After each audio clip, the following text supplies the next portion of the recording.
Before we start the show, we wanted to let you know what we're doing for next week's episode of TortureCast. We're doing it live.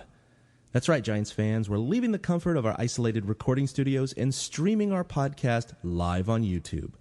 We'll also be taking your calls live and on the air. And just think, we don't have a clean tag. If you ever said, fuck this shit on KNBR, they hit the dump button, right? Well, not us. So no matter how much of a fringe lunatic you are, we'll let you say your piece about our Giants. So here's what you need to know. We'll be streaming live around 9 p.m. Pacific Daylight Time on Monday, August 25th. That is next Monday. If you'd like to call into the show, you can do so at 415-799-SFG1. That's area code 415-799-SFG1. Be sure to listen to the live audio stream on youtube.com/torturecast, and it'll be up at the top of the page. Also, if you can't call in live next Monday, you can always send us an email at torturecast@gmail.com with your thoughts on the team, and we'll read it on the air. You can also send us an MP3 attachment of your pathetic whining about the team, and we'll still read it. Hope to talk to some of you next week. All right, Matt, take it away.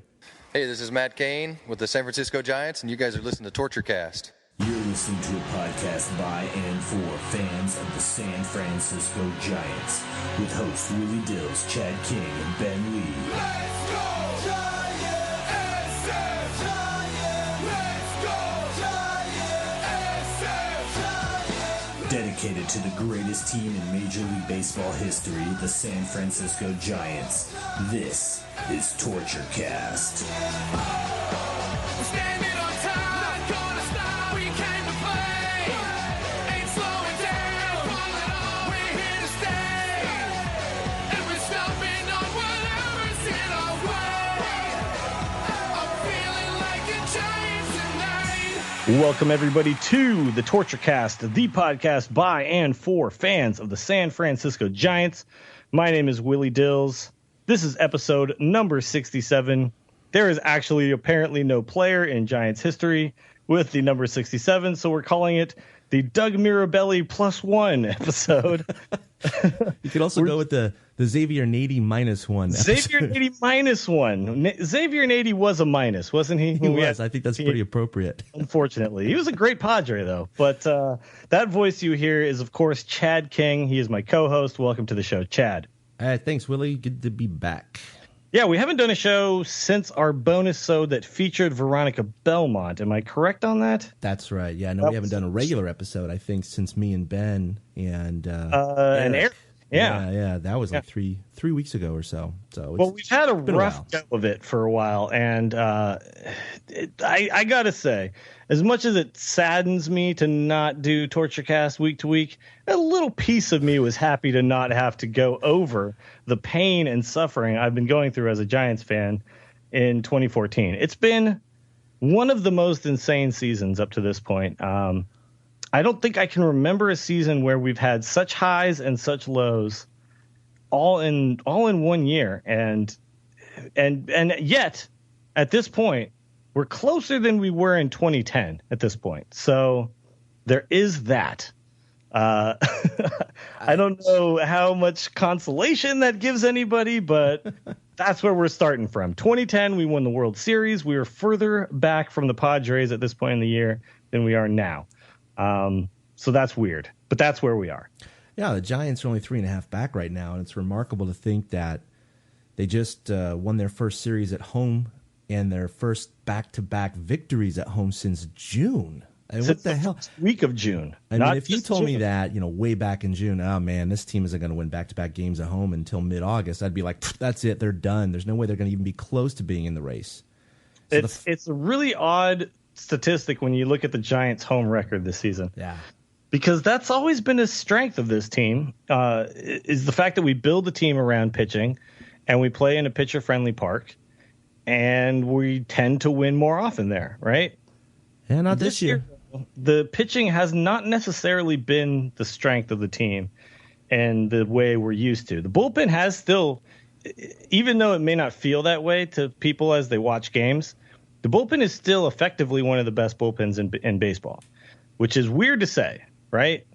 But when you look at it statistically only, they're actually still one of the better bullpens. Yeah, I think they're ranked number 3 right now in ERA and it's just bizarre to think about because we also have to, on top of that, say that Sergio Romo, who was what was potentially an all-star closer in the first half of the season, has now become not even the closer anymore and not even the setup guy necessarily in a lot of cases, although he's starting to get his form back, and we'll talk about that a little bit too. But the Giants are, like as you said, the Giants are 3.5 back right now. We actually finally had a winning homestand, which was kind of a shocker because it didn't really look like it was going to happen that way. Yeah, not by much, but yeah, 3-2. 3-2. Yeah, in a weird 5-game homestand.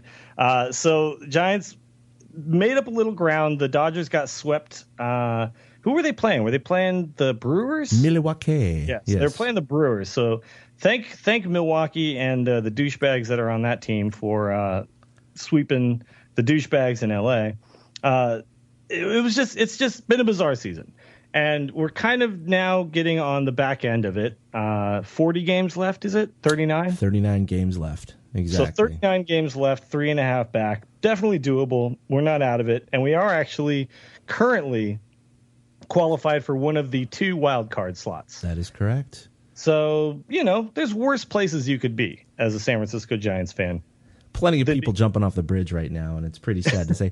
But yeah, it has been a tale of 2 seasons, going 42-21 in that first third of the season, and then just falling off the map. But having that huge cushion allowed them to be in that position where they are right now, and I think that's the remarkable thing. There's just been no consistency with this team, both with pitching and hitting. It's been all or nothing. Very, very streaky, this team. If you look at this record, though, and you say we're 65-58 at this point in the year, which is a .528 winning percentage. That would be, it's not good enough to be in first place in any of the National League divisions. However, it is still only fourth? It's 4th best in the National League. So, fifth best. Fifth best, yeah. 5th best in the National League. Still one of the better overall teams at this point, even though it feels, because the slump has extended now into, you say the first week of June was the last time we won 2 in a row at home.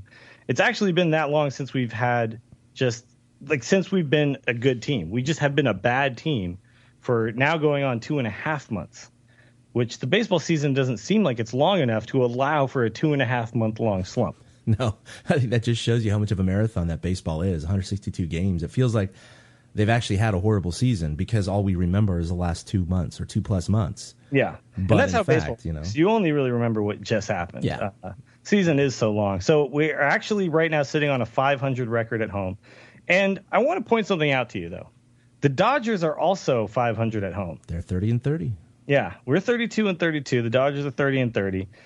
We're only actually 2 games back in the loss column, which is kind of where you actually look when you think about the overall season. Right. They've lost 56. We've lost 58.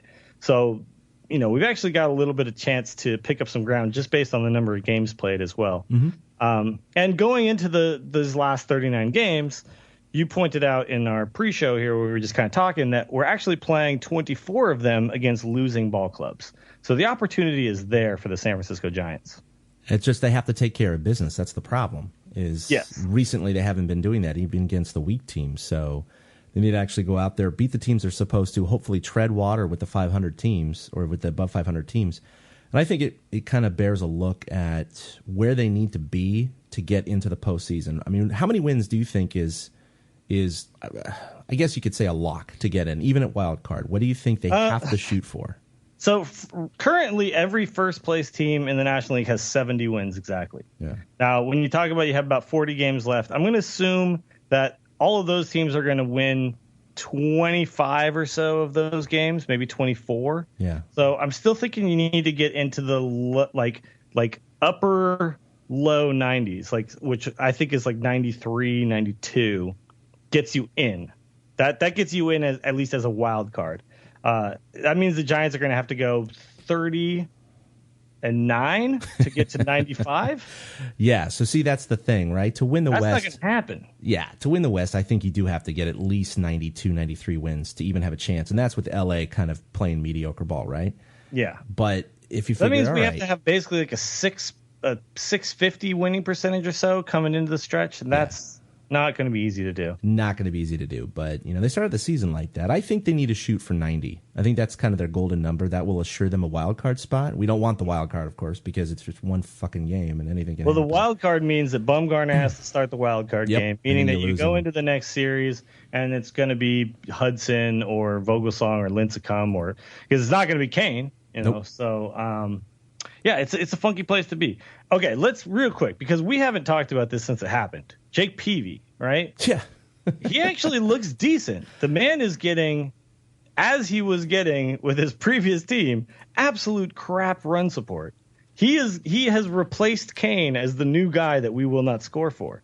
Yeah, talk about getting I don't peeved, understand what's going on. He finally got his first win as a Giant, and that was still kind of a close call game there. And it's just it's this season is just a struggle for the guy. But I gotta say, his pitching actually looks okay. If you look at the game where he was throwing a perfect game into the 7th inning, by the way. Yeah, it was a double perfect game, by the way.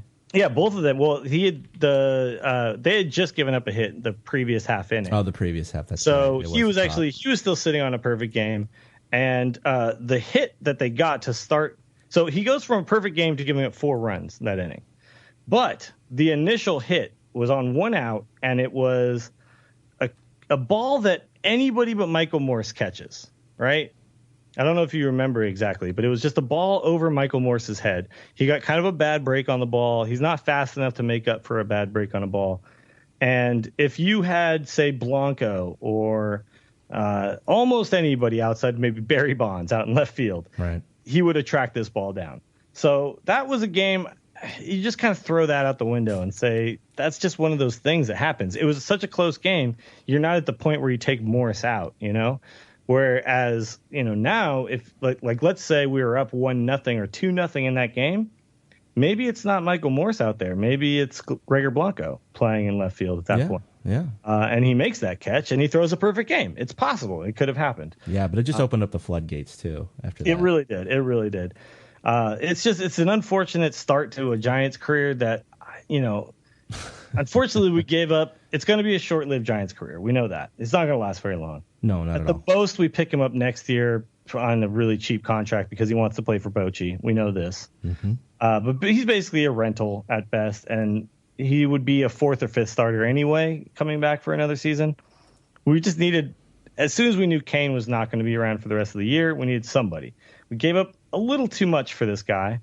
I don't necessarily think it was the wrong call, because how do you give up on a season when you're this close? I don't think you can, right? Not at all. Yeah, and Sabian would get a lot of crap if he did. Oh, no. So it's a move you kind of have to make. It's maybe the best you could get outside of giving up everything for a Samardzija or something like that, who was already gone, by the way, at that point. But, right. My point being, Sabian has made all of the possible moves he could, I think, without just destroying our farm system. And we're just need to get the other guys healthy and just kind of hold on. Now, I'm glad he didn't sell the farm, because he was interviewed. He's very blunt about it. He said teams wanted way too much, and he said it wasn't even close. They wanted everything in their farm system. He's like, because they knew it was a seller's market. They knew that the teams that were trying to get, one of these top tier one of these top tier players were kind of desperate. All the teams that you look at the A's, they gave up Cespedes, dude. Yeah. I know they were likely to get rid of him within the next year and a half or so, but holy crap. That guy, I'm not an A's fan, but I would be bummed as hell if I was a Giants fan and we gave up, it's almost like giving up Buster Posey for the Giants. Do you know what I mean? Like, he is like the guy. He was like, he's the stud over there. Yeah, but the A's are so goddamn good at just recycling players or getting new guys in that just seem to. You look at the roster, and I swear every year you're like, wait, that guy's 25 home runs, that guy has 90 RBI. For some reason, Billy Beane and his staff really they know how to find put the diamonds together. in the rough, They and really pay them nothing. They really do. Pay them next to nothing, and then they get more out of them than anybody else does. Well, and they have a scary pitching rotation now, but of course, now they do. Oh my God! Now, I think they were looking at the Tigers and saying, if we go up against the Tigers, we don't want to get beat by 3 Cy Young Award winners, so we better have a bunch of them on our side as well. Yeah, of course. We're not an A's podcast, so they went out and lost 6 out of 7 on the road trip. So There you go. That's true. They can falter just like anybody else. They're actually not even in first place anymore. I just want to point this out. No, they're not. They're actually a half game back. They have such a crazy division right now. There's no way you should have 73 wins and not be in first place at this point. It's crazy to me. Second best record in the majors, but they're not in first place. But the first best team is in their division. It's crazy. All right, so let's get back on the Giants. Yeah. All right, so we talked. The Giants not playing particularly well. Hanging back though. We just had a nice little pickup of a couple games because we won 2 out of 3 while the Dodgers got swept. So picked up a couple games, back in the hunt basically. I would not have thought we'd have been 3.5 back at this point based on where we were 3 months ago, but this is where we are now. And when you look at the Dodgers, I just want to ask you, Chad, what do you think our chances are going down the stretch against the Dodgers team that is set up the way they are and the Giants team that is currently set up the way we are with some major pieces missing? Right. Is it an insurmountable? Should we just be concentrating on wild card right now, or should we not be at all. thinking about the Dodgers? And I think the big reason is because we still have 6 games against LA. Yes, and I think that's the difference in the season right there. You know what I mean? I mean, if the Giants go 500 against the Dodgers, they have to make up the 3.5 games elsewhere in the schedule, and I think that's going to be tough. Because so at least win 4 out of 6. At least, and that's why it's going to be tough. Because if you win 4 out of 6, you're only gaining a game. Yeah. And you trim that lead to 2.5. That's it. That's the difference. I think you really got to shoot for 5. I know that includes sweeping one of those series and then winning 2 out of 3 on another one, and that's probably impossible or close to it. But I think it's definitely the Giants swept the Dodgers twice already this year. The key is missing Kershaw, but I think we know that the Dodgers are going to set things up so that Kershaw goes twice. That's the way he did it, or Mattingly set up the second half. And he had a sly smile when he was asked if that's what he was setting it up for. But it's a smart move to make from a manager who doesn't often make smart moves, honestly. Yeah, why wouldn't you do that? I mean, that's the team you were trying to overcome for first place. Of course you're going to set up your rotation. Unfortunately, the Giants didn't have the luxury to be able to do that because we basically we're down a pitcher. Yeah. And, just scrambling to fit guys in. We had Petit going, and, Petit's a fine pitcher and he's fine, but he's not.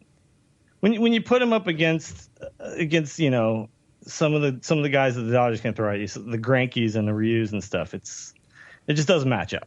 No. So, the Giants were just we've been dealt the hand, and now we just have to play this hand. And the hand includes not having Brandon Belt, not having Pagan for a big chunk of this season. He's finally back, and he came back pretty hot. He's gotten kind of normal since, but he's still the catalyst. He's still the guy you want up. He's the guy we want out there.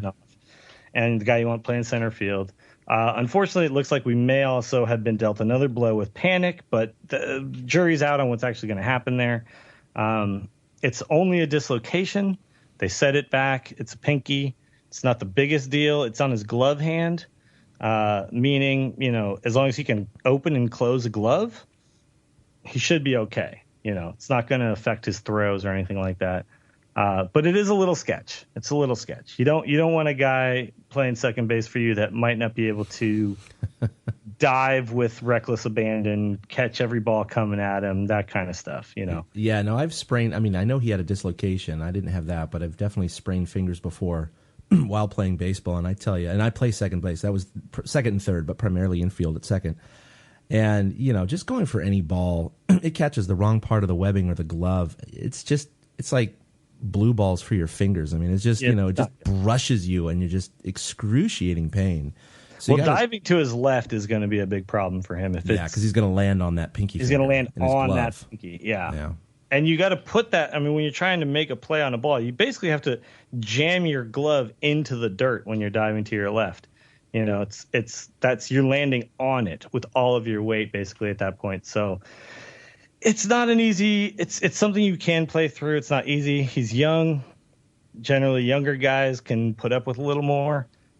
He proved he was a little tough by being able to stay out there and continue to run with, I'm sure, an immense amount of pain. So got to give him the gamer tag at this point. But, it looked like a balloon out there. I mean, he was holding that hand just kind of away from his body. It was really awkward looking. Shaking it, looking at it, looking very uncomfortable. Got to third base and just said, nope. Here's what I will say, though. at least he scored, right? Yeah. Because he slid if too. you didn't score, and you dislocated your finger going into second base, and he didn't have to go for second on that play either. No. I mean, that was an aggressive base running. Very aggressive. And it was close to being out. I mean, yeah, very, very close. The umpire absolutely could have called him out, and then that replay probably wouldn't have been enough to overturn that call either. No, it wasn't going to overturn either way. Exactly. It was basically a bang bang play. But you got to put the gamer tag on the kid. He made a risky play, but an aggressive play, which you like. He's been hitting the ball really well. We want to get this guy back. Here's the other thing, though, too, is that when you're hitting with a dislocated finger, that's not comfortable either. So it may make him a little less effective. Jam shots are going to really ring that pretty hard. It's going to be tough, but it's going to be tough. It's top hand, so that's the one that rolls over. So it's going to be real tough on his pinky. Yeah. So hopefully, I guess though the bottom one would be on the knob most of the time too, which could be even worse. I don't know. It's hard to say, man. Well, he Either bats way, lefty, so it's his top hand. Yeah, weird. but your bottom hand though is like sitting on the knob though. You know what I mean? Yeah. Put that pinky right on that knob. Anyway, it's not going to be. It's just weird what's happened at second base this year for the Giants. It doesn't matter who we put there. He's going to find a way to get hurt. Or it's just a cursed position overall for the last couple of years, starting with Freddie Sanchez. I mean, it really is. It's just like, holy shit, anyone who plays there eventually goes down. We thought we finally broke the curse when we had that Scudero amazing run in 2012, but he succumbed to the curse in the end. Yeah, he can only hold off the curse for so long. Yeah. So, we'll see. Hopefully he'll be back. If not, there's not a lot of great options there. You basically chuck another kid over there. Well, that's the problem, man. The injuries have decimated this team. We got Matt Cain out for the rest of the year now. And I kind of wanted to talk about him because he's been pitching with bone chips since he can remember. Yeah. And they've just always been there. It's just that they kind of move around. They float around in that space in his joint. And he's always been able to kind of... said he hasn't been able to extend his arm since, college? Yeah, exactly. And he's just been able to deal with it. It hasn't been a tremendous amount of pain or discomfort or physically altering his motions until this year because they move. And they finally move to a place, or maybe he even has more bone chips than he had before, where it was impinging his motion and it was getting inflamed after every time he threw. And so, hey, he saw 3 doctors. And they all came to the same consensus. They're like, just get the shit removed. It's a simple surgery, very low risk. You'll be ready by spring training. So this is better news, though, than Tommy John. Oh, right? hell yeah. I mean, Tommy John means he's gone for... this year and most of next year. All or most of next year. Correct. Yeah. So at least this means we get him back next season. Yep. Hopefully this means when he comes back next season, it's gangbusters time. Like, he's just good to go. And if his arm is fully, who knows? His arm could be fully rested. He could go out and have an insanely great year. I have this weird feeling, this sick fantasy that it'll be like that kid from that movie from the 90s. I can't remember, The Rookie, where he Rookie of the Year? Yeah, where he broke his arm. Yeah, he broke his arm, and it was set in a funny way, and then he's throwing 100 miles an hour. He's going to come back with this cleared out elbow, and like you said, a lot of rest, a lot of rehab, and he's going to be thrown free. And well, he may be throwing with no pain for the first time in his major league career, if that's the case, and that's kind of a crazy proposition to think about, that he's been throwing with pain his entire career. We've always thought of him as the horse, right? Yeah. The guy who can go out there and he can throw 150 pitches, no problem. Well, he's been doing that with discomfort the entire time, just not letting on. So, yeah, Cain could come back, be fully healthy for the first time in his life, and he could be a complete monster that way. So, ultimately, this could be a good thing. Unfortunately, it had really poor timing, which is because it hurts our happening chances in the middle year. of a contending season. Mm-hmm. Yeah, it would be much better if this could have happened last year when it was completely hopeless. Right, that would have been much better. Unfortunately, we still have hope. All right, well, let's talk about this week. We took 2 out of 3 from Philly at home, split 2 games with the Chicago White Sox. So ultimately had a 3-2 homestand. Could have been better, though. Really could have been better. Really, it could have been. Another, it's feast or famine for the offense right now, I feel like. And I feel like in this past maybe even a month, the Giants have actually played better baseball than they played in, June, obviously. Sure. But a lot of July too, where it's looked like they could have and should have won a lot of games that they didn't end up winning. And it came down to small plays going against the Giants, basically. Like balls getting over somebody's head, line drives finding gloves when we're hitting. There was definitely still some of the I guess, kind of poor at bats with runners in scoring position, stuff that has kind of plagued us since we've started this kind of downslide. But there was also some good play and just not rewarded. Some good pitching performances that didn't end up winning, some offensive outings that got blown by the bullpen. It was just kind of whatever could go wrong did go wrong, and not necessarily that as a team we were playing bad baseball. I don't know if you get that same sense or not. Yeah, the mistakes have been pretty horrendous. I mean, even lately, but I think they've kind of come into their own zone right now. They're in fact, I wanted to talk about this at the end of the podcast, but I'm blanking out on his name. Hunter Pence. How can I forget his name? Hunter Pence. Hunter Pence in an interview said, "Hey man, we're heating up," and he said, "quote We're going to go on a roll." And when you hear Hunter Pence say one of those things, he definitely has. You got to believe his that. Power stroke too. So you got to believe that. Michael Morse is one of those conundrums, though. We were just about to talk about him. He's been on such a crazy streak. He's reached base 9 consecutive times. That's 7 hits, 2 doubles, and 2 walks in that time frame. He's raised his average to 286. He's hitting over 300 at home now. And I still listen to KNBR, and they put all the trolls on, but it's amazing how many people are still calling for his head, and we need this guy instead of Morse. He's been a bust. I just don't know how these people... He's not a bust. He's the furthest at the thing same from time the rest of the team struggled. It wasn't like Morse was the only guy struggling. How can you call a guy who's tied for the lead in home runs, second in batting average on the team, leads the team in slugging OPS, and is only 2 ribbies behind Buster Posey for the team lead in RBI? How can you call that a bust? He's basically first or second in every single offensive category. And he was only really supposed to give us about a 260 or so batting average with a decent amount, maybe 15 to 20 home runs. Yeah, that's what we were hoping for, 15 to 20. Yeah, and he's at 16, and he's got a 280 plus batting average. It's crazy to me to hear these people talk about this stuff. And I got to point out though, it's much easier to hit with runners on base, right? And he struggled with runners on base, but he also struggled because we didn't have runners on base for quite a long time. And that, you can't have 6 RBIs over a month and a half period when there's runners on base while your batting average doesn't actually dip very much. Yeah, they pointed it out. He had 6 ribbies in 50 games during that horrible stretch. But like you said, I mean, if there's no one on base, what is he supposed to do besides hit home runs? He was getting singles still, and he was still hitting line drives. He was still getting the ground ball back up the middle and all that kind of stuff. But normally Pagan was on third at that point or on second, and suddenly there was no Pagan anymore. And we couldn't. Whatever guy we put in the leadoff slot, I really think Hunter Pence suffered in the leadoff spot. I think it was our best option given what we had to deal with, but I think he struggled in the leadoff spot, and I think he's really found his stroke once he's been able to get out of that spot and hit where he's supposed to hit, his natural place, which is an RBI man, that tied with Pablo getting hot again has really helped, I think, Morse get his stroke back, and he's hitting with guys on base again. And we're seeing now in this last week and this last 9 plate appearances what this guy is actually capable of, which is getting ungodly hot, hitting both sides of the field, gap to gap, line drives, home runs, the whole thing. He's got all of it.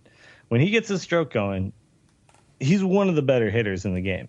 And I hope he can get this. I hope he can keep this up, for the foreseeable future. And if he does, our team is a really good offensive team. It's unfortunate that we had this long period of time where it looked like he was so inept when he wasn't. He was still getting hits. He just wasn't getting doubles and home runs. No, his power dropped off the table. But again, it was a 1-month thing. His power numbers for the whole season have, still been just fine. He's leading the team in average for qualified positions because Pagan, he missed so much time. At 286. You know what's crazy? Buster Posey is actually fourth on the team in batting average for qualified players. Fourth. Yeah. Yeah, he's he's had one of those years where it's felt like he's never had an extended hot streak. He's had a couple of small bursts where like 3 games worth. Yeah. Yeah, like where he's really gotten it going, but for an extended period of time, he just has not had it going. And if you look over like the last week, he's batting 261. Meanwhile, Morse is batting 643. Oh yeah, look at that. 643. Panik is 421. Ishikawa has been actually a nice little revelation coming back. 2 for 5. Remember what Ishikawa was when he left the team though? He was a really professional pinch hitter. Oh, he was one of the best pinch hitters in the league. Amazing defensive replacement in late innings. And that's actually something we kind of need right now when you talk about having Buster Posey play first base a lot. Yeah. And Susac playing catcher, when you might need to do something like move Buster to catcher at the end of the game, and then you can put Ishikawa in at first base. We had this the other day where he came in to pinch hit, and the next thing you know, he's playing first base to finish out the game. It allows us to move a pitcher into a spot in the order where, he doesn't have to hit. So he actually brings a lot of value. I'm glad to see Ishikawa back and actually producing and helping out. Absolutely. But okay, let's look over the last 30 days. All right, so last 30 days, Buster Posey at 290. So it's kind of average Buster Posey, and it's just kind of been that way for a while. Since the All-Star game, he's at 296. So he's okay. But, we expect like Buster Posey to be the MVP. You know what I mean? So he hits 336 his MVP year, 26 bombs, right? Almost 100 RBI. Or he had 102, I think, actually, that year. Yeah. You just kind of expect production around there. And he's not going to be the MVP every year. But it is a little bit disappointing to see him down at 280 with only 13 home runs. Yeah. He's not going to hit 20 before the end of the year. He still could hit hit 300 average, but all right, so here we go. Okay, post All-Star game, right? Let's just talk about post All-Star game. Michael Morse batting 341, leading the team in batting average post All-Star game. Joe Panik 333. Pablo Sandoval 304. Gregor Blanco 303 actually. Yeah, and that's 76 ABs. That's pretty good. Yeah, and that's 27 games. He played more games than Morse did in that time. Buster Posey 296. And then you got the guy who's actually leading the team in RBIs in that time, batting 248, which is Hunter Pence. Yeah. So while we think Hunter Pence is like super hot, he's actually only hitting a 250 clip, but he's also got 4 home runs, 20 RBIs. He's got the power numbers going again. He's moved back from the leadoff position into where he's supposed to be in the lineup, but it's weird to see. It's weird to see the perspective of the fan base compared to reality. Yeah. Right? The fan base doesn't seem to really pay attention on a day-to-day basis and just really react to what they remember, which we've talked about with... they see him miss a fly ball. They see him strike out. They see him fail with a runner on scoring position, and they immediately assume he's been failing the entire season. Yeah. And we've talked about this with, like, Casilla, right? Yeah. Forever. He had that one Casilla bad streak in 2010. Casilla has had one of the best ERAs we've ever seen from a relieving pitcher for the Giants for a long time now. And somehow people still look at this guy. I mean, this season, he's got a 1.02 ERA before the All-Star break. And let's look at after. Oh, a little, okay, 4-0. Okay, 4-0. All right, fine. He's had a couple he's struggled bumps. a little bit, but he's also been in the closing position. Okay. But, it's just this guy, it's 1.62 for the year at this point. This guy has gotten such a bad rap from the Giants fans, and we've been covering the Giants now since, I guess, 2011 was our first season doing this podcast, right? Yeah. So, we're talking about moving into our third year now doing this. And this guy's been here the whole time, and we've seen this guy do nothing but pitch really well for this team. And when you think about it, and you talk about it, and you cover this guy every single day, it's noticeable. When you only pay attention to the fact that he blew that one save that one time when you were at the game, yeah, you have this one bad memory, and people need to settle down. There's guys who are problems, and there's guys who are not problems. None of these people were the problem. Morse was not the problem. Casilla is not the problem. The problems were, Cain, pitching through a really bad situation with his health, and Romo suddenly falling off the face of the earth with what he could do. Guys like Huff, these were the problems, not Morse. Like, people need to just settle down on that stuff. All right. Brandon Hicks, that was a problem. There you go. That's a problem. Yeah. Brandon Hicks was a problem. When you strike out almost 2 out of 3 times for the last part of your season, you got to go. Yeah, that's a problem. Anyway, okay, let's move. Morse is hot again. Let's hope that stays the way it was. And then Joe Panik obviously got really hot. Unfortunately, he is now day to day, so we may or may not have him back anytime soon. And other than that, I feel like outside of Belt being gone, we're kind of lacking holes anymore. I think Brandon Crawford might be the only continual issue at this point.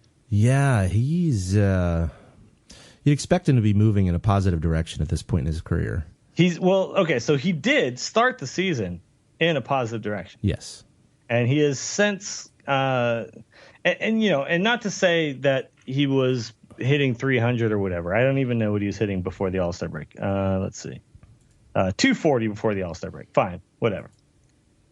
Post All-Star break, however, 173. 173, yeah. So that's over 25 games. He obviously is going to play every day because his defense is still fine.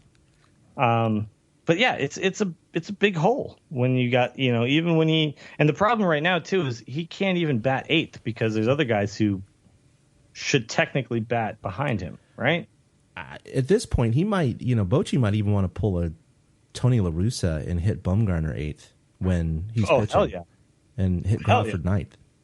La Russa used to do that with some of his weaker position players. He'd put the pitcher at number 8 and put his weaker position players there. So I know Bochy's not going to do that because of the psychological impact it might have on his players.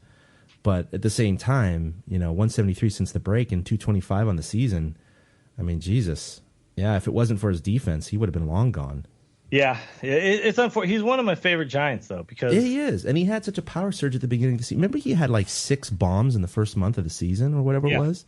He has 8 now in the season. So, yeah, it's just. I feel like he's still a positive impact on every game, though, because his defense still saves you runs, and it's nice when he can bat 8th.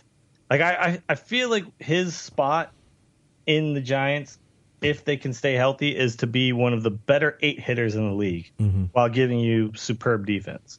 Unfortunately, he hasn't had the luxury to be able to do that because we've had to bat him 2nd. We've had, which I always thought he could turn into a really good 2-hitter.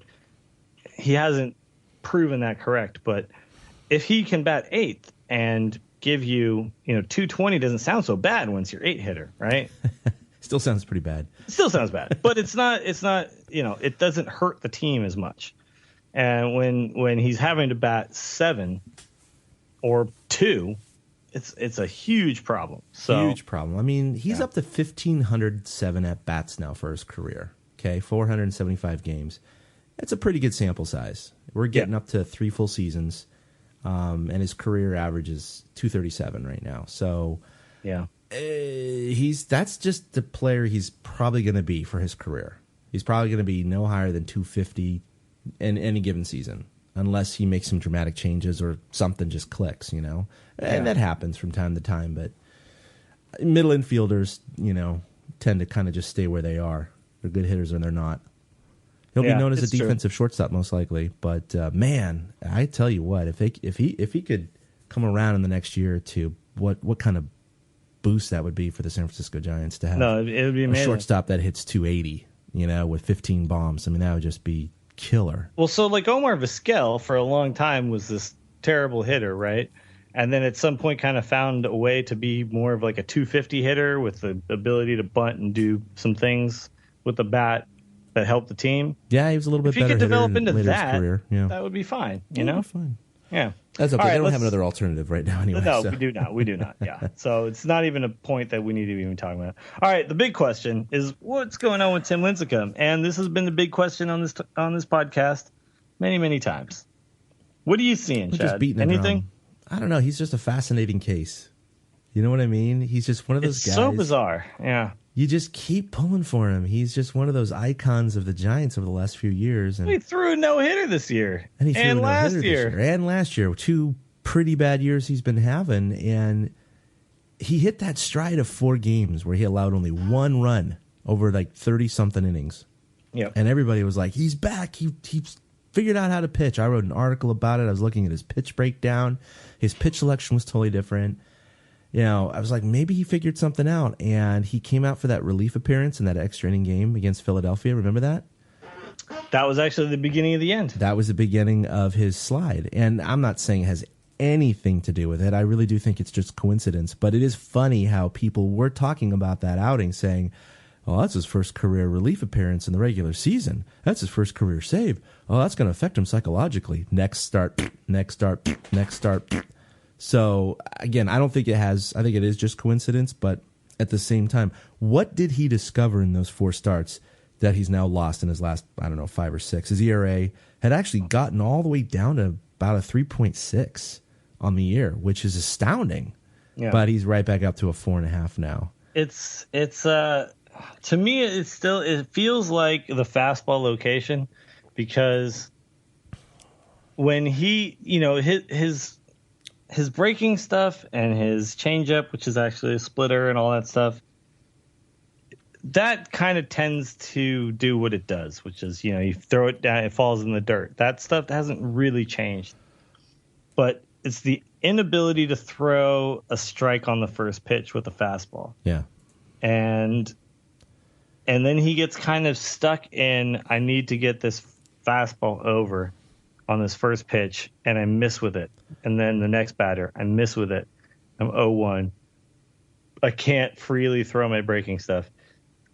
He may need to stop just throwing so many fastballs and just go with the other stuff. Or something. I don't know. Honestly, I'm not Dave Righetti. I'm not a genius when it comes to pitchers. I can't figure it all out, but what it looks like to me is it's just missing early location and then always trying to play catch up in every at bat. Yeah, I agree, because when he was in that good streak, that's exactly what he was doing. First pitch strikes, his pitch count was low, his strike to ball ratio was high, and ironically, his strikeouts were actually down. He doesn't need to strike people out. He just needs to hit him, get him to pound it into the ground. That's exactly what he was doing. He's pitching a contact, and everybody was just just ground balls to short. I mean, that's all it was. So it's one of those things. It's perplexing that he can't seem to find a consistent release point or consistent way to do the mechanics that he's developed. These really kind of crazy mechanics, and maybe in the end he was able to get them to work for a couple of years, and when they worked, they were amazing. When they don't work, they're not amazing, and he might need to at some point just kind of reevaluate how he throws a baseball. And Bochy's been open to the fact that he could be a reliever down the road. I mean, he's even said that publicly. Yeah, if he can come out and he can just pump it out for an inning, then he doesn't have to worry about his stamina. It might be the best thing for him. He could go full Eckersley and become like one of the best closers in baseball. Exactly. Could happen. Eckersley did throw at 98, so that's true. Yeah, he just threw a lot of crazy shit with a lot of movement. All right, armchair manager. Let's talk about something that I think is maybe a problem that's come up a little quicker than we thought it would. Yeah. And that is, do we move Posey to first base permanently if Belt is actually really hurt and maybe done? And what if he does come back? Is this still a move we make? I would love to hear your take on this. First of all, just as a person, I really am concerned about Brandon Belt, because here's a guy who had the bad luck of getting hit and breaking his thumb. So he's out for 8 weeks. Yeah, and he had a tremendous start to his season. He was leading the team in home runs. He looked like maybe this was home runs, man. Yeah, it looked like maybe this was going to be his breakthrough year. 25 bombs, maybe he'd hit 275, 290, something like that. Definitely looked like the year that the Giants were going to have a good first baseman again. We haven't had a good first baseman since the Will Clark days, really. And so he goes down with that. Then he comes back, and he's just out on the field shagging balls. and one of the infielders, and they never named who it was. So I don't know if it's because they don't know, or I'm sure the person who did it knows, and other people know. Yeah, but it's something you just don't talk about because it doesn't matter. It was an accident, but doesn't matter. Someone flings it over to first base. He wasn't looking. Whack, smacks him right in the face, and he goes and plays that night. Hits a double actually, but then has to exit with those concussion syndrome symptoms or whatever. Yeah, just isn't right. And then he comes back after that. He's symptom free, and then after whatever, he was back for a few games. Suddenly he started getting dizziness, nausea, and he was vomiting again. And this is now like 2-3 weeks after he got whacked in the head. And that's when you start getting really scared because most guys don't have concussive symptoms this long after the initial event. And the fact that he still hasn't gotten better since he's been on the 7-day DL, which was retroactive back to August 7th, so it's been another 11 days, and he's still not back. You never know. I mean, this could be one of those concerns where if he doesn't get better the rest of this year, it could be kind of a Mike Matheny type of thing where it wasn't too many blows to the head, but maybe just one. It was the one. Just that one. That just did him in. And this is a sore subject for Giants fans because Matheny was such a big blow. It wasn't because Matheny was like the all-star of the team or anything. It was just, he's a great guy, a really quality catcher, and and his career ended in front of our eyes like that, just out of nowhere. And we've been watching Hector Sanchez take these shots all season long now. I've seen Buster Posey take a bunch of these shots. And every single time now, after some of these stories like Matheny and now Brandon Belt, that it really concerns you when you see a guy take one of these shots off the head. The ball picks up speed when it hits the bat. And the catcher is totally relaxed, ready to catch the ball in his glove, and instead the ball hits him square in the face. And, and that's basically what happened to Brandon Belt, except without a mask. Yeah, that's even worse. Totally relaxed. But that ball was definitely not going to be coming at the speed of like a fastball that then glanced off a baseball bat, No, that's true. It's just the way it hit his head, the angle, the spot it hit, him not being ready for it, all of those factors. And it's right now, because of the lack of news and information that we're getting, feels like they're being really guarded for a reason. Yeah, and the reason might be that this is the career-threatening type of thing. We haven't heard a peep out of him. Mm-hmm. It's very disheartening, especially. We've been fans of this guy for a while and been rooting for him to have that big breakout season. And it especially hurts when he was starting to have it. This is like one of those heartbreaking baseball stories where the guy was, and again, too, you remember the Showtime show in 2011 where we could watch him cry as he's getting told he's going to make the big squad. Yeah. Ever since that moment, all the Giants fans have been rooting for this kid. And then we've had a chance to talk to him. He's been one of our favorite guys that we've ever talked to as a Giant. It's very, very tough to deal with knowing that this guy might be done. So it's a hard thing to think about just because we don't know. And even if he doesn't play the rest of the season, which again, that's an unknown, he still could be back next year. However, in the worst case scenario, he could be back this year. We don't know. Oh yeah, of course, he could be back next week. He could be back on this road trip. Actually, he's eligible to come off, I think, the concussive DL anytime now. But we haven't heard any news. If Belt really is out next year, and you don't re-sign Michael Morse because he's only on a 1-year contract right now. Yeah. Who do you got at first base? Not Travis Ishikawa. No, he's not your full-time first baseman. And but I could definitely see Posey move to first, and I think that's a logical move, and it's certainly far into the future. But if it necessitates such a move next year, I would certainly prefer Posey going to first base rather than third base. That's been another kind of talk. If they lose Pablo, as Posey goes to third. But more to the point, your question is, of course, if Belt doesn't make it back for whatever reason, do we put Posey at first base? And my answer is yes. If Belt is gone, they got to put Posey at first because it's such a vacuum there. I think that really heightens the importance of bringing Pablo back too. If this happens, I think Pablo is your best option at third base for the foreseeable future. Yeah, you really elevate talks with him to bring him back. And now you start talking about who is the catcher. If we don't bring someone in, is Sanchez and Susac a reliable 1-2 punch there? Is that going to work? Susac has shown a lot of promise. Yeah, it's just big guy. I tell you, that duo is going to be at the bottom of the league in terms of offensive production from the catcher position. Absolutely. It's going to be just horrendous. Susac could, but he's got some upside to him. Sanchez also has some upside to him, but I don't see these guys as being guys that you can, put in there and say, yeah, these guys are going to be catchers, and they're going to give you production. Yeah, that just doesn't seem like that's not your battery at the catcher spot, And then it also brings up the point of Morse coming back. He might make more sense at first base. I mean, he's actually played a pretty decent first base. Yeah. He's been better at first than in left field, as far as by far. I mean, what I've he doesn't seen. have to have range there. So just got to catch the ball. Yeah. So I don't know. It's an interesting conundrum, and I hope it's not one that.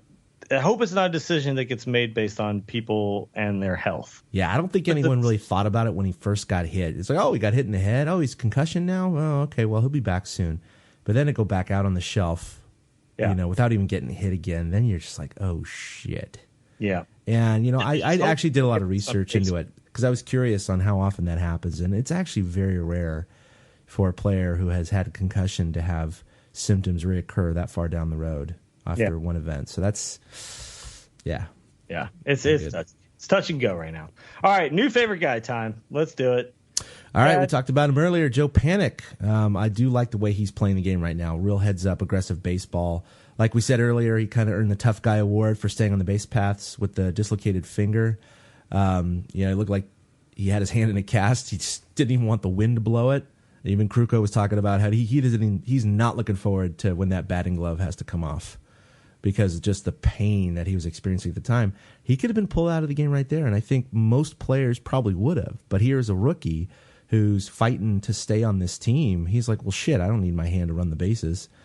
And so he just kind of brushed everybody off, went over to third, and then you could see it right away. He just told Flan, he's like, yeah, I busted it.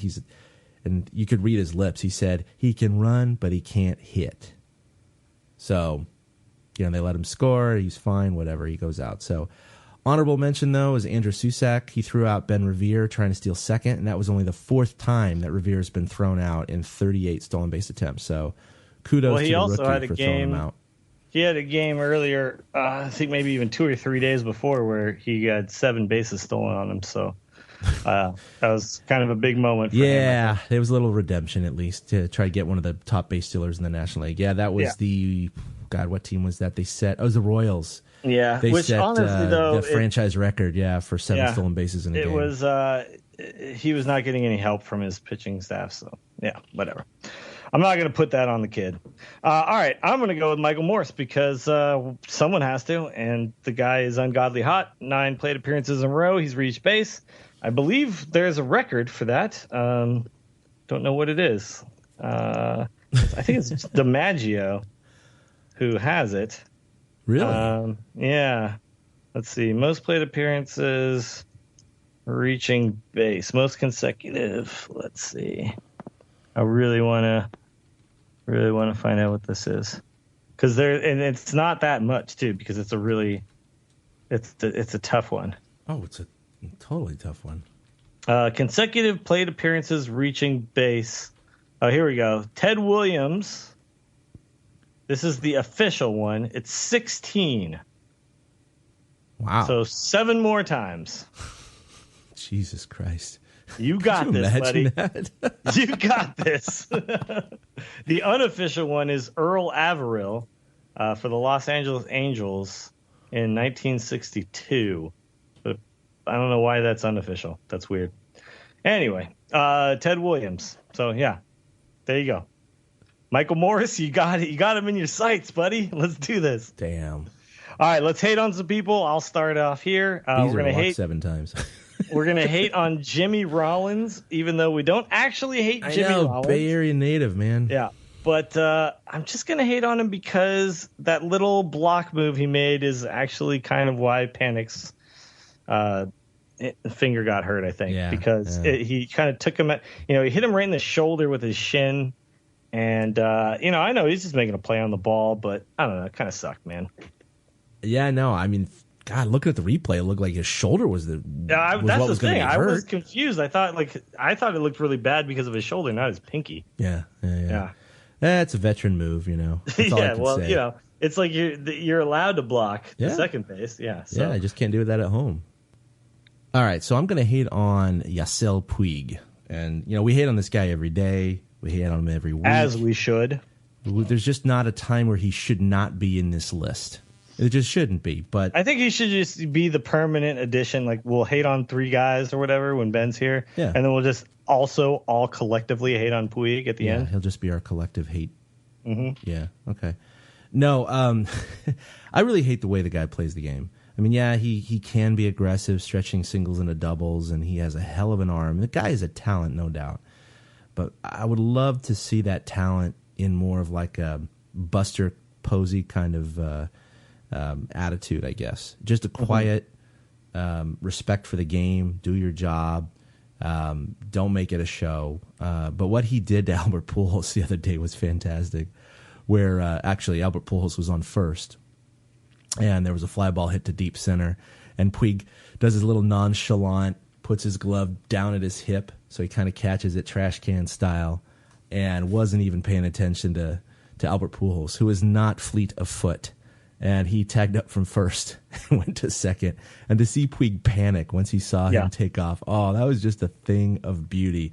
And then to see Pujols not only school him by mocking his motions and everything like that, but Vin Scully, who I have a tremendous respect for, I love listening to that guy, no matter that he's a Dodger broadcaster. He said, that Pujols basically took him to school. And he was very, very vociferous in how Puig is playing the game completely wrong, at least in that moment in time. So, yeah, a little humble pie. He tends to do this. Yeah, it was really nice to see. So, and we should hate this guy for the way he plays the game. He tends to do this stuff, and it's there was a game the Giants were playing the Dodgers. I can't remember. I think this was early on in the season, but Puig hits a ball. He clearly knows that it's going to get caught, and he decides to not even run. And I just remember Kruko saying, "That's Bush. It's Bush League, man. Yeah, shouldn't do that." And then on like the complete opposite of the spectrum, you've got guys like Hunter Pence, who never take a play off, never take anything Not for one. granted. And imagine if you took the natural talent of a Puig, put him into the brain of a Hunter Pence. Imagine the player that you would have, right? Because the guy has been naturally gifted, clearly, his entire life, and has decided to do the thing that pisses you off when you're not that naturally gifted, which is like succeed despite himself. Yeah. Like squander his own natural talent and still be one of the best players in baseball. And it's frustrating as hell for someone who really cares about baseball to watch a guy just treat the game like it's not a big deal, and it's annoying. Hey, it's really annoying. his talent is going to be there forever, and so hopefully he shapes up. No, and but actually one day he'll becomes a get good- older, and it's not going to work the same way, And there's been times where I've said this about Tim Lincecum. Like, Lincecum never had to figure anything out Yeah, because he just dusted everybody went in up there, his blue path cheese. Yeah, didn't for his didn't ice his entire arm, life, right? Didn't And then work at out in the some off point- season. Yeah. And then at some point, the body fails you just a touch, Yeah, and everybody catches up. and that's all it needs, man. Just a fraction off, and Mm-hmm. major league hitters are going to crush you. It's going to happen to Puig at some point, man. If he doesn't figure it out, if Yeah. he doesn't shape up. All right, man. I like that call. All right, why we will win it all, because 3.5 game is back. We're still going to win it all. So let's talk about why. I will go ahead and start this one as well, and I'm going to say Morse and Pence are now firing on all cylinders, and they are going to carry us. We are going to get on the backs and shoulders of those two best friends, the bestest of best friends they can be. Get the bromance going. Those guys freaking love each other. Have you ever seen a shot where both of them are in the dugout and they're not right next to each other? No. They're always next to each other. Those guys are having a blast hanging out together. And Hunter Pence is far and away my favorite Giant, maybe of all time at this point, mostly because of his gaming. I don't know. The guy just fits my friggin' lifestyle as a person. You can relate to him a lot more. And he's a fantastic baseball player to boot. So Hunter Pence is my man. And Michael Morse is his band. So, yeah, let's do this. Those two guys are going to carry us all the way. Hey, Pence is going to be the first guy on the bandwagon to get the Giants to re-sign Morse. There's no doubt. Absolutely. There's no absolutely. Doubt. And we're sitting on a 5-year contract with Pence. So why not keep that man happy, right? That's all they have to say. Hey, Morse, we got Pence for another 4 years. Okay, I'll sign. Yeah, exactly. Yeah. So we're gonna go ahead and they're gonna carry us. I'm telling you right now, in the World Series, Game 7, we're gonna be playing against the Los Angeles Angels of Anaheim, and here's how it's gonna go down. Pence will be on base, and Michael Morse will hit a gap double, scoring Pence from first base. There you go. That's the winning run of your 2014 World Series. Damn, I really like the sound of that. So speaking of Pence, carrying on with him, the reason we're going to win it all, as he said after the game on Sunday, we're about to go on a roll in his crazy Hunter eyes. So I think he stared through the soul of some of those reporters. Believe everything that man says. Yeah, and some of those guys were like, you got to believe the shit out of him. They're going to do something here if you believe Hunter Pence. So that gives me hope. I think they maybe got their swagger back, like with Michael Morse, and they're clicking on all cylinders. They're heading in the last 39 games. They got a favorable schedule. They're right there in the hunt of it. They've treaded water. Actually, they haven't treaded water. They've sunk like a stone, but still, because of their hot start, basically, have here's the stayed thing. in they were the race. sitting on top of the buoy, and then somebody knocked the buoy over, and they fell into the water, and then sunk all the way down to the bottom of their nostril.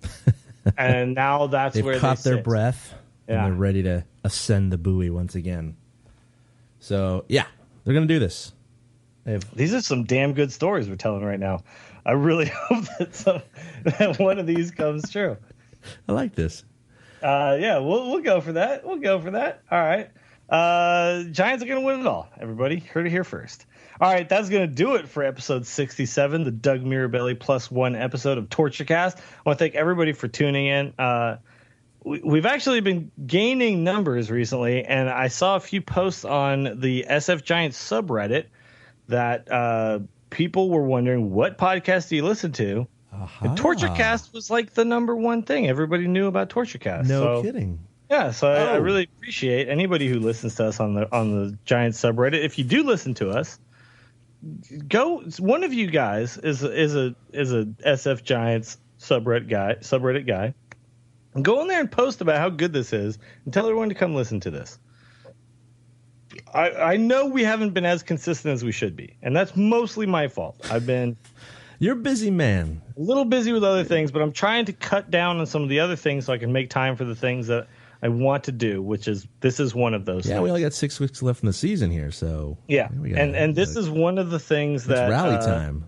This is got to one put of our the rally things hats that really, on, Willie. Come on. This brings joy to my life. Do you know what it's like to be a fan of a team for years and years, start something with some friends of yours, and then end up getting recognition from that very thing that you love so very much?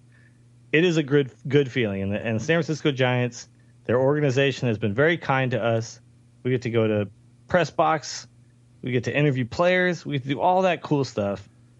And it all started out of just a love for this team. That is what it is. Yeah. If anyone out there thinks we're getting paid anything for this, no. you got it entirely wrong. Yes.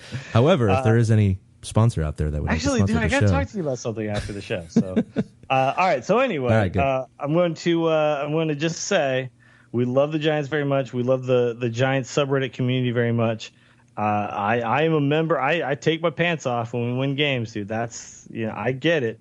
I'm in there with you guys. And Veronica Belmont, I found out too, was a Redditor on the SF Giants subreddit, and she keeps up with she's on the subreddit refreshing on new every time there's a game going on. Sure. When she watches, just watching the live conversation. Yeah, and it's just cool, and it's like you take Twitter and then you combine it with the RSF Giants, and it's a good time that you're going to have when you're watching any game. So, shout us out on there. I'm not going to do it myself. We've done it a few times, but it just feels wrong. It's not the Reddit way to do it. Yeah. It's not the Reddit way to do it. So it's got to be word of mouth. Yeah, so I'm gonna instead tell other people to do it for us, because that's totally different. However, I do want to bring up something that we're going to try next Monday. Oh, that's true. Yes, let's pimp this right now. We should have talked about this at the top of the show too. We should have. Yeah. But I can actually insert something. In insert something to talk about at the top too. Yeah, that'll be good. So maybe people don't listen this far. I don't know. Probably not. So next Monday, what is that? I don't know the date. But next Monday at 9 p.m. Today's the 18th, so I'm going to assume that's a +7. That it's the 25th. All right, August 25th at around, give or take, 9 p.m. Pacific Daylight Time. We are going to go live with our first live Torture Cast. And in fact, we're also going to have the ability for you to call in on our landline, our Skype number. So you don't even need Skype to do that. You just pick up your telephone, your cell phone, whatever, and call 415. It's like calling into KNBR. That's right, 415-799-SFG1. So we're going to pimp that all week long. We're going to try it out. We're going to be streaming on YouTube Live around 9 o'clock next Monday. We're going to be able to take in calls. We're going to have live bumpers. It's going to be, we're upping the show a little bit. We're going to take it to the next level, see how it goes. So if any listeners out there want to mark that on their calendar, and be sure you tune in and call in, and we can talk anything. And we're not a clean, we don't have a clean tag. So if you get pissed about like something, calling to KNBR. No, let it roll. Why this is better than calling into KNBR. I'll give you 3 reasons why this is better than calling into KNBR. Number 1, you can say fuck. Number 2. That's the best reason of all right there. Number 2 is you will not be on hold for an extended period of time. That is not going to happen. You will call in, and it guaranteed you will be able to talk to us within a very short amount of time. It's going to happen. If you want to talk on our show and you call in, you will get to talk on our show. You're not going to be told by some stupid intern after 30 minutes being on hold that we just couldn't get to you. Yeah. And I'm sorry. You're just going to have to wait till tomorrow. That's not going to happen. You are going to get to talk on the show. Number 3, I will probably agree with you instead of shitting all over you and telling you that you're a dumbass. There you go. We're going to placate your every desire. No problem. We're going to tell you that you're totally right. And we should totally get rid of Michael Morse. I totally agree. Yeah. Go on with your No matter how lunatic fringe you get on us, it's going to be fine. But yeah, so definitely do that. Give them that number one more time, Chad. Yeah, it's going to be 1-415-799-SFG1. There you go. SFG1. That's the number. So give us a call. We really want to hear from you guys. I know a lot of people listen to the show, download it, play it on their iPods, iPads, iPhones. I don't even know anymore. But I know a lot of you guys do that, but you have never had a chance to participate in the show. Now is your chance. Hopefully we'll get calls from like some of the regulars too, like maybe some Eric Nathansons, maybe some Jen Cosgriffs, maybe some Allie K. Williams. Mm-hmm. It's Allie, duh. Mm-hmm. Any of those people are welcome to call in as well. They're always, welcome additions to our show. And also all the people that we don't know that could become regulars on this show. That would be fantastic if that could become a thing. So make sure you guys do that. Until then, my name is Willie Dills. His name is Chad King. Ben Lee is not here tonight, but will be here next week. We hope, fingers crossed. And you can follow all of us collectively on Twitter. We are at TortureCast. You can also follow us individually. Chad is at ChadK21. Ben is at Fried Duck. And I am at Willie Dills. You can also like us on Facebook. You can follow our blog at TortureCast.com, at TortureCast, www.torturecast.com. And of course, you can find us on iTunes and Podomatic and Stitcher and all the places. So do that. Listen to us. Call in next week. Thank you for listening. Episode 67 in the books. My name is Willie Dills. See you next time. A boom. A big thank you to everybody for listening to the Torture Cast, the podcast by and for fans of the San Francisco Giants. Follow us on Twitter at TortureCast. You can also like us on Facebook or check out our blog at torturecast.com. I also want to say thank you to Ashcon and Bailey for letting us use their song Feeling Like a Giant for our intro.